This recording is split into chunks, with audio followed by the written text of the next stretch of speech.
गांधी और टोपी।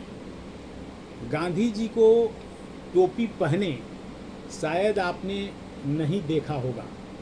वैसे बचपन में भी गांधी जी टोपी पहनते थे, लेकिन वो टोपी गोल होती थी। बचपन में 7 वर्ष की उम्र में टोपी पहने हुए गांधी जी को इस पुस्तक में दिखलाया गया है कि किस तरह से गांधी जी 7 वर्ष की उम्र में टोपी पहनते थे और वो टोपी गोल होती थी। ये देखिए गांधी की तस्वीर, किस तरह से गोल टोपी पहनते थे वो। हाँ, इसके बाद में उन्होंने बाद में और भी एक कंटोप भी पहना। कंटोप तब पहन रहे थे जब जुलू विद्रोह हुआ था और स्ट्रेचर वाहक टुकड़ी के साथ सर्जेंट मेजर के रूप में गांधी जी ने कंटोप भी पहनी थी। लेकिन गांधी जी की टोपी चर्चित रही है और वो टोपी असहयोग आंदोलन की शुरुआत में गांधी जी ने पहननी शुरू की थी और वो टोपी इतनी मशहूर हुई कि उसी टोपी को जवाहरलाल नेहरू, राजेंद्र प्रसाद, बहुत सारे कवि लोग, माखनलाल चतुर्वेदी, सियाराम शरण गुप्त, मैथिली शरण गुप्त, विष्णु प्रभाकर जैसे गांधीवादी रचनाकारों ने भी टोपी पहनी।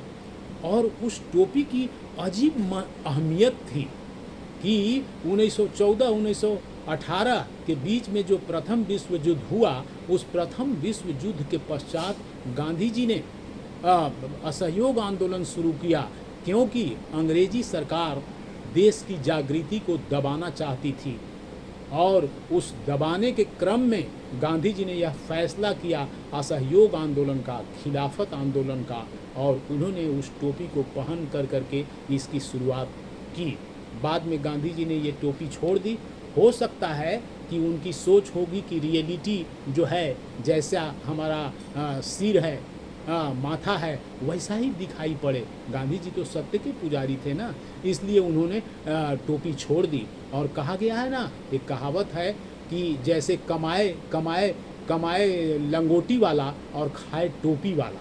तो इस लिहाज से भी हो सकता है कि गांधी ने ये सोचा हो कि टोपी पहनने से कुछ बड़े आदमी या सामंत या साहूकार का ये प्रतीक हो जाता है, इसलिए बाद में उन्होंने, गांधी जी ने टोपी पहनना छोड़ दी है।